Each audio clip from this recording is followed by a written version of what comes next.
Welcome to GraceFully Educated podcast. I'm your host, Carmela Carter. This is the place where we blend faith, wisdom, and growing with grace. And I am so excited to have today Miss Sharday Eutsey. Yes, I'm excited to be here. Oh my God. First of all, let me tell y'all, this girl is the bomb. Do you see the fabulousness? Gorgeous, okay? I knew I had to have you on a podcast because, one, you're gorgeous and you slay every Thank time, you. right? But also, she's a school bus driver. Yes. And you put so much passion into what They're you my do. kids. I just was like, I gotta have her on. I gotta have her on. So tell us who you are, what you do, all of the things. Okay, so initially, the bulk of my career has always been administration. Okay. So what happened was, remember, the world shut down. Mhm. And when COVID happened and the world shut down, all of the office shut down. Mm. So I couldn't be in an office. So I remember just driving and I seen a sign that said school bus drivers wanted. Mhm. So I said, okay, let me just try. So I just decided just to take a leap because really it was for a need, not really for the purpose to be a school bus driver, Mhm. but I ended up running into purpose. Mm. So I went from administration, the office behind the desk, being executive secretary to CEOs, CFOs, all of that, to now the freedom of the road as a bus driver. And I'm definitely not going back to an office. I know that's right. I know that's right. It's Yeah. funny how God would collide you with destiny. Even in Yes. the worst times, you're like, oh, wait, first of all, Yeah. I dress up every day to go to work. Yes. And now I can put Every on some- day, head to toe. Now I can just wear a t-shirt and shorts. It doesn't matter. I love that for Yeah. you. So it was funny how I just ran into purposes. I didn't go to really be engulfed in that kind of world. I just needed some cash because COVID was here and bills was due. Okay. And buildings was closed down. And school bus driving, when the schools first opened up, that was kind of like the only lane for essential workers because offices were still closed. Right. So God said, okay, you think you're going for one thing, but you're really going for another thing. Mm. So that's how I ended up in it. And it's been amazing ever since. Nice. Was it hard to navigate getting into it? Like, what was that like? The transition was just a little difficult only because of the time. Mm. Like, I was not used to getting up at 5 o'clock every morning. Mm. So that was because at that time, I wasn't like a morning person. I was a morning person, but not an extreme morning person till 5 o'clock in the morning. Okay. So that's the only thing I had to get used to. But outside of that, no, it was an easy transition. I love that. Yeah. So did you have to take the test and all of that thing, like the CDLs? Yeah. Like, what was that process like? It was so amazing because the company that hired me, they paid for all of my schooling. They paid for my CDL. They didn't. All I had to do was show up. What? They even came with me to the test, like to do the road test, brought me in their vehicle. All I had to do was show up. And I got a CDL. Wow. Oh, I got to see. Look how I got to do. I got a CDL on them, and now I can go wherever I want because drivers is in demand. Wow. And I didn't pay a dime. So first of all, if you're out there and you're looking for something to do, Yes, be a driver. Okay. My mom, Sharday, was a driver for about 20 years. Really? She was a school bus driver. And she worked in like the Princeton area, New Brunswick area. Yeah. And when I tell you she loved it, Yes. like she loved it. I mean, like adored.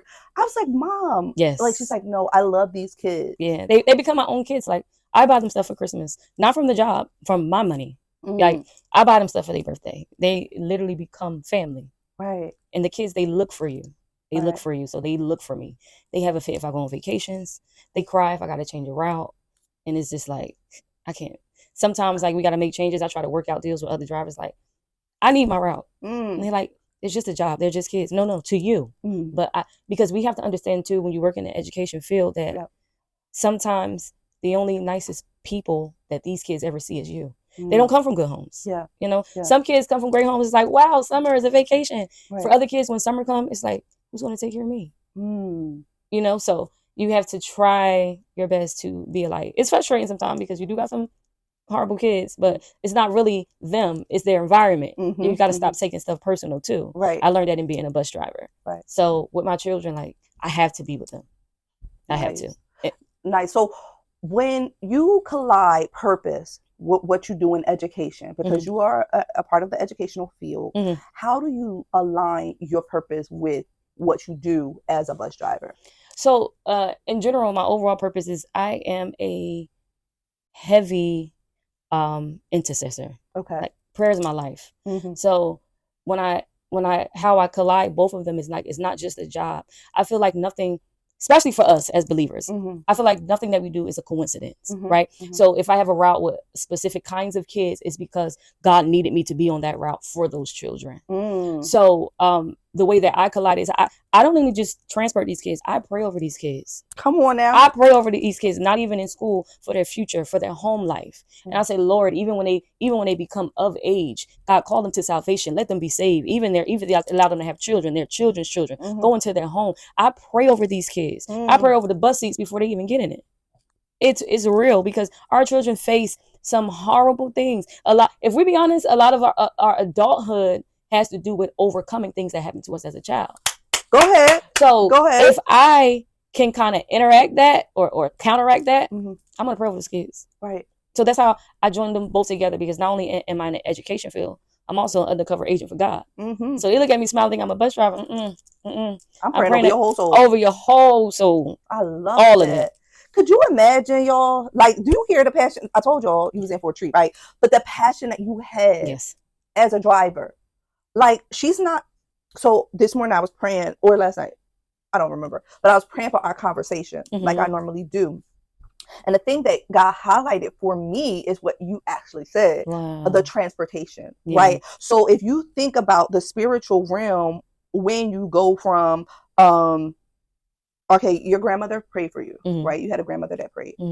When you were born, and her prayers transported you into who you are today. And so the transportation, like the vehicle, even when you're dreaming and everything like that, when you're dreaming and you think about, you dreaming about a car, or you driving in a car, or you driving in a bus, it's always taking you somewhere. Yes. So this morning I was like, wow, God, she's taking these kids somewhere. Yes, Lord.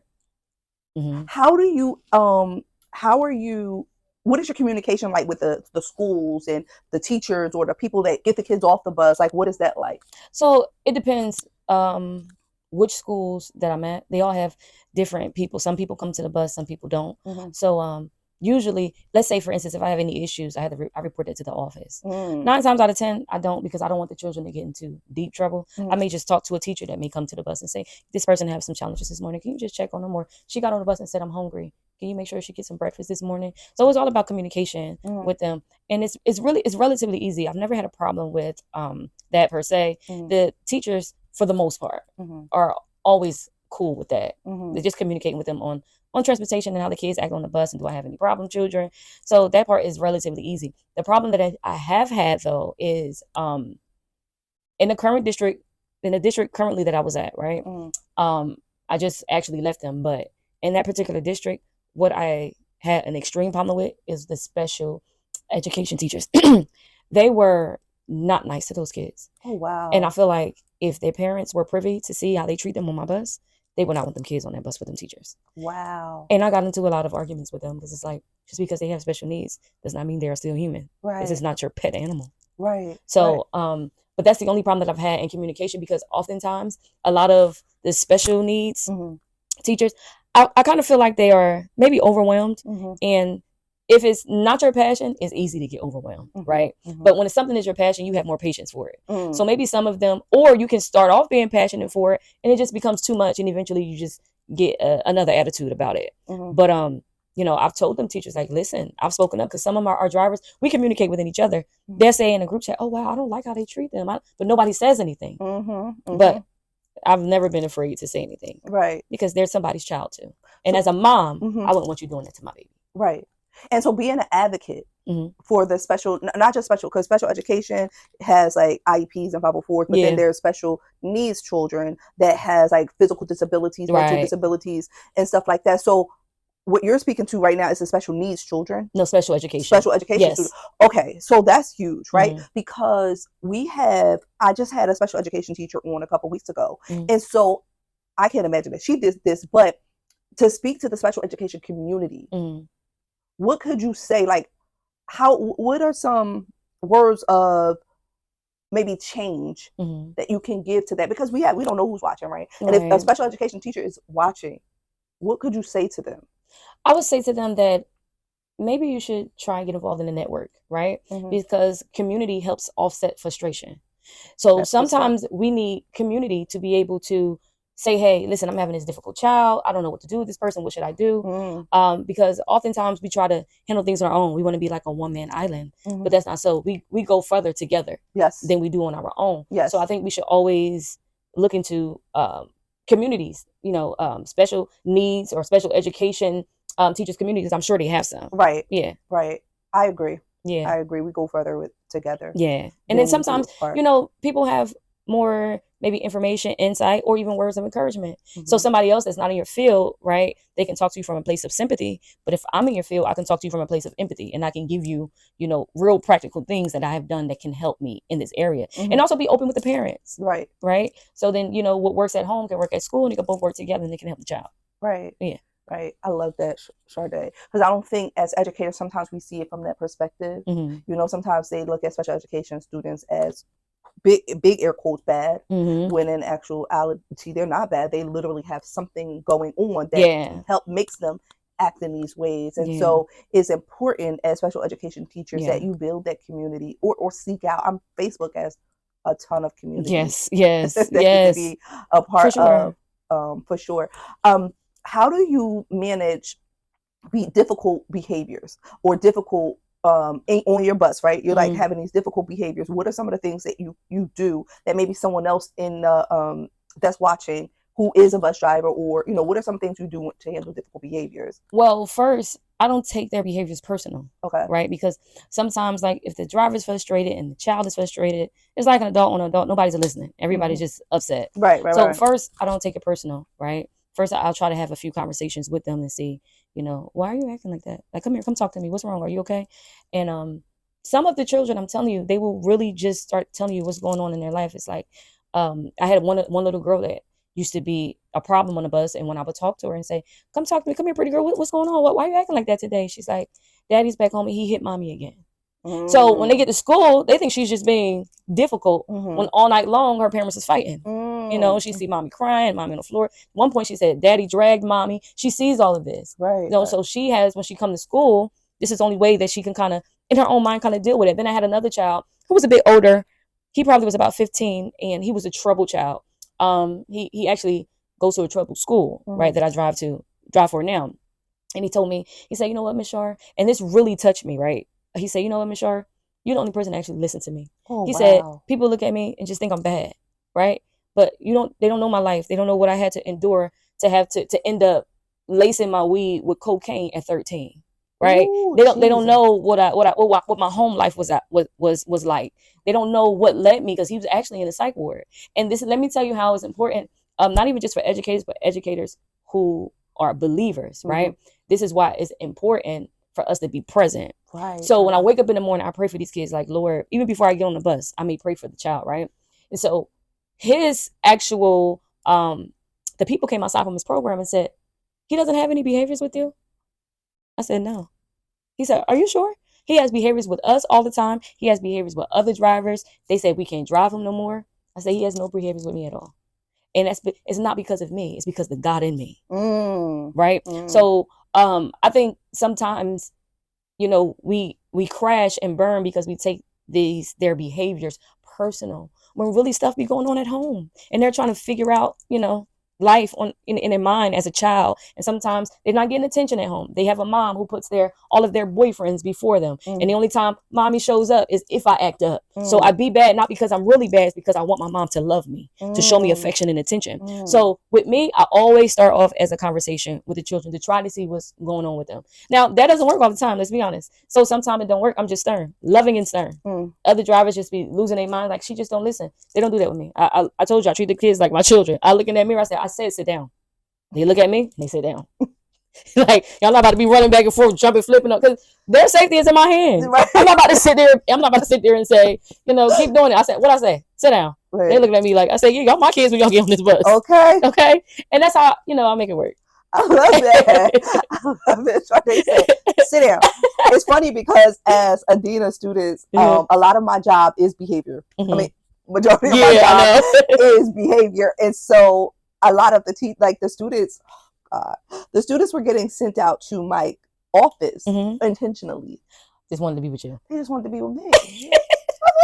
I created my office beautifully. And so when the students, and so I make it an atmosphere of safety, right? And because I didn't want it to feel like a detention center, right? But sometimes I would get in trouble, with my leadership. They're like, Carmela, you're being too nice. And I'm like, I know. So me trying to turnkey the information to the teachers of what I do is difficult, Yeah, right? yeah. And so I created this thing called the circle, where the teachers get to learn about it. I didn't create it, but I adapted it. Let's just say that it's called restorative circles, Okay. where the teachers get to learn about the students, right? Oh, okay. And I think that after doing restorative circles, it's like the behaviors kind of stopped because the teacher became more invested. See, okay. So, and that's what you're doing. You're becoming Yeah. more invested. So, yes, I'm putting you on a bus and I'm taking you to school from one place to the other, but I care. Yeah. So what happens in that place from one place to the other? Yeah. You're going to get what you don't get at home. You're going to get the discipline. That's right. Sit your behind down. I say it now. And now, okay? And you're going to... That's me. That's me. Don't play with me, right? And then it's so funny because we got these beautiful faces with these yes. Don't play with me. Yeah. And then not only that, in a moments where maybe that face don't work, it's like, come here, let's talk. Yeah, what's really going on? What's really right, going on? Right. I know I got to go to the next bus stop. Yeah. But before I go there, he can't get off the bus yet. What's happening? You know what I mean? I love that. For sure. I love that. And I'm sure that the parents who have the privilege of having you as their driver look at you like, God, you put this angelic force. Yes, yes. I think that was one of the, I don't want to say turning points or best points of my career, is one of the moms, she said to me, she wrote me a letter. I don't know if it was for Christmas or was it for my birthday, something, but she put a card, but it wasn't just a gift. It was what she wrote in the letter. She said, you have become a part of my village. Aww. She says, I never knew that I needed you, but I needed you. She said, and I trust you with my children. Wow. She said, you make a difference in my life, whether you know it or not. And I just want to say, I appreciate you. That meant the world to me, because when her kids, she had a son and a daughter, and they like cling to me. Right. And so I take care of them in her absence as if I'm her. Wow. So sometimes the little girl, she was just a little nervous because she was I think she probably was in kindergarten. So sometimes she would cry and, you know, and then like I would make sure, you know, some bus drivers, they don't care about that. Okay, wipe your tears off the bus. I'm like, okay, it's going to be okay. You're going to go back with mommy very soon. Okay. Right. Wipe your eyes. You're a big girl. All right. Give me a hug. You're going to be good today. Right. Give me a pound, girl. And, you know, I guess she communicates that kind of stuff with her mom. Right. And when her mom said to me, you became a part of my village that I didn't even know I needed. Wow. That spoke to impact. Yeah. Right. Because it's like the goal of being in education, no matter which role you have, for me, has to always be about impact. Right. And to see in this little amount of time how much I impact that family. If I'm not on that bus, they don't want to get on it. The mom comes to the bus and she look and they say, I called out that day, or I'm just not there. She looks, I'm not on it. The kids say, no, mommy, please drive us to school. Aww. So that was just beautiful for me, like a turning point for me. It just felt like I mattered. You know what I mean? Not that I do it to matter, because this is just my personality, like in general, but the fact that a mom came out and said, you matter. Right. And she had tears in her eyes when she gave me the gift. So it meant a lot to me. Right. Yeah. Let's speak more to that place of impact, right? So if we have to speak more to that place of impact,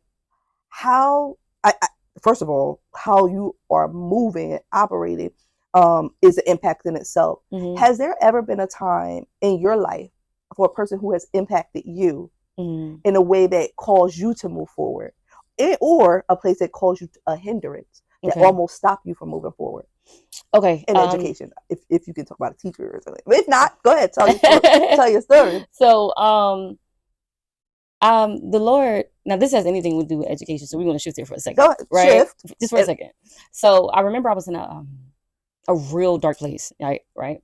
And in my life, and I just was, at the time, I just kept feeling like all kind of sickness. I just wasn't feeling good, right? So I ended up at the doctor's office, right? And I really wish I could remember this lady name. Hopefully I can run into her again sometime in life. But anyway. But if you're watching, you know who she is. Right. But anyway, so I'm at the doctor's office and she's like, what is your symptoms? And I'm just talking to her and telling her stuff about what was going on. She had like her all this like doctor stuff in her hand, right? She took it off. She put it down. She leaned forward. She said, give me your hand. She held my hand. She said, what you are going through is not physical. It's emotional. She said, this is not the end of your story. I want you to turn the page. Ooh, I got the chills. And at that moment, I couldn't even put words to it. I just started bawling in there. And that lady just grabbed me and hugged me and just spoke life into me, right? And she changed the direction that my mental and my life was going in a moment like this. And when I left, this is how we also know that sicknesses is also related to emotions. When I left, not only did I feel a weight lifted off me, but I felt physically better. Wow. Because, sometimes when you go through different things in life, it causes sickness. So it was related to what I was going through, and she changed my life forever. That just don't have nothing to do with education, but I just want to tell you that part. Wait, we can blend it, okay? Because we can blend it. Hello, Jesus. That was amazing to me, because I'm like, right. Like, oftentimes, in general, right? People need to know, whether it's children in education or in our world in general, that we have a God who cares, right? We don't look at the God, a God as personable, right? It's just like he's just this big being just controlling the world, but he really cares about you. Like, he really cares about you. So the fact that he allowed this woman to speak to me in a doctor's office, not at a church service, not from any of my colleagues at the time in the spiritual world in church, but a doctor, he showed me that he cared for me. And I just want to be that light to other people, to say, look, God cares. That's why I really do what I do and go over beyond the education, because I want to be an extension of his light in a dark world, to say that there is hope in Jesus. There is hope, right? And I want to say too, I'm gonna speak to the negative part. I've had an education, sadly, this is my sister podcast, and we're gonna keep it real in here, but sadly, I've in education, I've experienced a lot of racism, right? Because the company that I left when I first started, I was the only Black driver. So I had so many problems, like so many isolated incidents, right? That eventually you have to stand your ground, right? It doesn't matter if it's just you and one person, or if you against 10, you have to stand your ground. So, I would follow the channels, right? You go to everybody's head, send emails, or you have a paper trail. And eventually, sometimes, unfortunately, in school systems, most of these people have been in their roles for 20 years, 30 years. They're very old, and they have so many different people who support their foolishness. So eventually, in that case, I did have to leave, because sometimes, when things don't change, it's like you have to change. So I did end up leaving. But I didn't leave school bus driving. I just went to another company, which I got blessed to be with other children that also needed me. So I just meant that my time was up. So sometimes it's God. We get frustrated with life, right? And we think, and it's like, why is this not working? What's going on here? But it's really God working behind the scenes. It's like, now I'm shifting you to where you're needed. I know you're going to miss that place, but your job is done. You did good for me over here. Somebody needs you over there. Right. So for that, I had to learn to, like, hey, sure, your time is up. It is what it is. I love it. Oh my God, this conversation is absolutely amazing, absolutely impactful.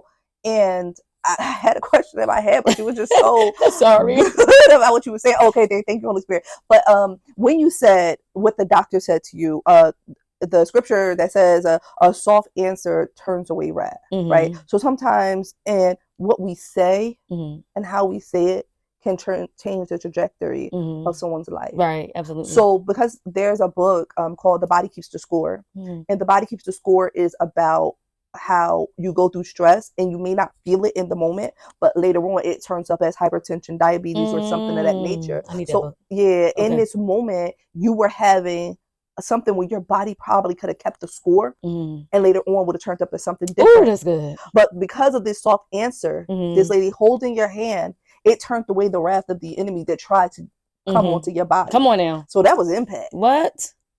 And we as educators, we have to have that type of impact on these children, on the adults that we come in contact with. For sure. And I think it was that saying that she said to me stuck with me. It still rings in my mind. It's not the end of your story. You have to turn the page. She said, Sharday, turn the page. And I even now, sometimes when I think about different things in my life, I hear that voice come up and say, it's not the end of your story. Turn the page. This is just a chapter. Right. It's going to be okay. So earlier you talked about, I know that you say you're an intercessor. Yes. Person who prays for other people. That's what an intercessor does. Is there any intercession things that you do publicly that someone can probably connect to? Or like, say, for instance, somebody want to be a part of a prayer circle or anything? Is there anything else that you do that people can connect to? Yeah, for sure. So I'm the visionary of a group called Warriors United. And we are a group of people that just love to pray. Like, at the end of the day, I'm just a girl who loves Jesus. That's just it. So we have a group of people who we stay connected. I have an actual group on the app called GroupMe under Warriors United.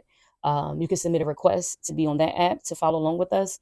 Also, I have monthly Zoom Bible studies, which is the first Thursday of every month.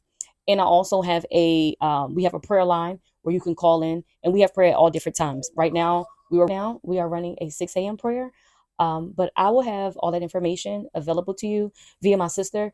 She'll probably put this in the chat because we have all of the actual information, like Absolutely, 100%. the Zoom and information. 100%. So come on, join us. Right, come join, because I had Group Me, so now I'm going to look for Warriors United so that I can connect, because a part of who I am is an intercessor as well. Yes. And I love to bring the prayer spirit of God into every place that I go to. Amen. Sure, like I said, we can talk for forever, honestly, because I love what you do, right? And I honor what you do. God. Praise God. If you can speak a word of encouragement to a bus driver, I actually want you to speak it to a bus driver, or a person that's looking, or a person that's transporting people spiritually, whatever God lays in your heart. If you can speak a word of encouragement to someone as we end this podcast, I don't want to know, but if you could speak a word of encouragement, I'd appreciate it. Sure.